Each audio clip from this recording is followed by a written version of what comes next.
कसम कि जिस पार्टी ने मुझको तुम्हारे ईमान और शरीयत की हिफाजत के लिए पार्लियामेंट में बोलने की इजाजत नहीं दी, तुम्हारी बस्ती में, तुम्हारे मोहल्ले में, तुम्हारे शहर में कोई कांग्रेसी अगर आ जाए, कोई नेता आए या कोई चमचा आए, तो तुम भी उसे बोलने की इजाजत मत देना अगर मुझसे मोहब्बत। मेरे भाइयों, अगर आपने ये तय कर लिया कि नफरत की तीर हमारे दरमियान में नहीं आएगी, और मौलाना मरहूम मकबूल को जिसने बोलने नहीं दिया हम भी उसे बोलने नहीं देंगे, तो फिर कोई ताकत नहीं है कि अख्तुल ईमान को अल्लाह रब्बुल इज्जत के सिवा कोई हरा सकता है। आपकी आखिर में एक बात और कहूंगा कि मेरे भाइयों, कुछ लोग कहते हैं मौलाना के जमाने में तो अख्तुल ईमान का इख्तिलाफ था। मैंने कहा है मेरे भाई, हजरत अबू बकर सैयदना अबू बकर सिद्दीक रज़ियल्लाहु तआला अन्हु और हजरत सैयदना उमर फारूक रज़ियल्लाहु तआला अन्हु जो बड़े जय्यद सहाबी और अल्लाह के रसूल के बड़े करीबी थे, खुलफाए राशिदीन में से थे, दर्जनों मसाइल में उन पर इख्तिलाफ था।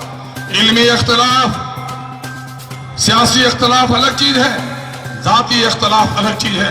मौलाना से मेरा कोई जाती इख्तिलाफ नहीं था। 2014 की मेरी गुफ्तगू सुन लो, मैंने क्या कहा था कि दौरान इलेक्शन अगर मेरा इंतकाल हो जाए तो मेरे जनाजे की नमाज मौलाना से पढ़वाना, सलाउल्लाह कासमी साहब से पढ़वाना, ये मेरी अक़ीदत थी। मैं चाहता था कि बुजुर्ग हैं, उनको आराम दूं, मैं अपना काम करूं। आज कुछ नादान लोग इन बातों को उठा रहे हैं। मेरे भाइयों, आज पूरा हिंदुस्तान अगर शहर हैदराबाद की तरफ जनाब बैरिस्टर सदरुद्दीन साहब की क़यादत के लिए टकटकी बांध कर देख रही है, तो यकीन जानिए एक दूसरी उम्मीद की किरण आपके सीमांचल की तरफ भी पूरे हिंदुस्तान के मजलूमों की नजर है। मैं उन नौजवानों का जिन लोगों ने लुधियाना से, मेरठ और मलियाना से, बम्बई और दिल्ली में से अपने कारोबार को छोड़कर वोट देने के लिए आए, ऐसा नजारा कभी आपने देखा होगा? होली और ईद में जब आते थे नौजवान, तब ये नजारा होता था। ये पहली बार है कि परदेश का नौजवान कफन बांध कर, नौकरियां छोड़कर आज वोट मेरी नौकरियां कई नजरें हैं। दुबई और सऊदी अरब में रहने वाले नौजवान अपनी नौकरियों को छोड़कर पतंग को जिताने के लिए, ये कौन सा है? इन नौजवानों ने दुनिया को देखा है, उसके सीने में दर्द है कि सीमांचल के साथ जो जुल्म हुआ है, यकीनन है कि असदुद्दीन अवैसी की क़यादत में ही हमको इंसाफ मिल सकता है। इसलिए आइए हमारी लड़ाई का साथ दीजिए। मैं मामूली लड़ाई लड़ने नहीं आया, मैं लड़ाई लड़ने आया हूँ बापू के उन कातिलों के खिलाफ जिन लोगों ने हिंदुस्तान में आतंकवाद की शुरुआत की।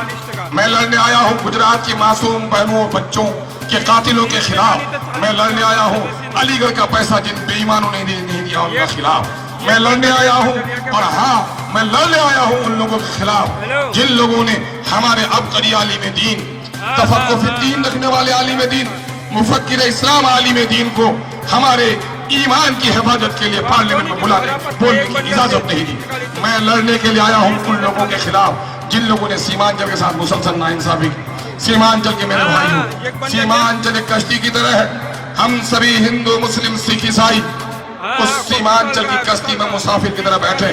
ये कश्ती पिछले 72 सालों से भुखमरी, गरीबी, निरक्षरता, बीमारी, मायूसी, मजबूरी और महरूमी के काले समंदर में भटक रही है।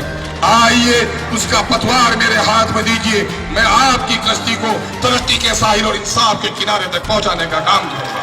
और सुरजापुरी क्षेत्र के लोगों, हम शुक्रिया अदा करते हैं जनाब बैरिस्टर सदरुद्दीन अवैसी का।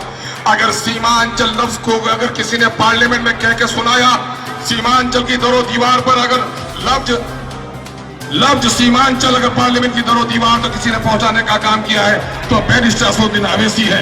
और सुरजापुरी रिजर्वेशन की बात भी की किसी ने तो बैरिस्टर सदरुद्दीन अवैसी है। हम आप तमाम तर लोगों की खिदमत में सलाम करते हैं, आपको आदाब कहते हैं और आप सबों के सामने जनाब बैरिस्टर सदरुद्दीन साहब को रूबरू करते हैं। अस्सलाम वालेकुम।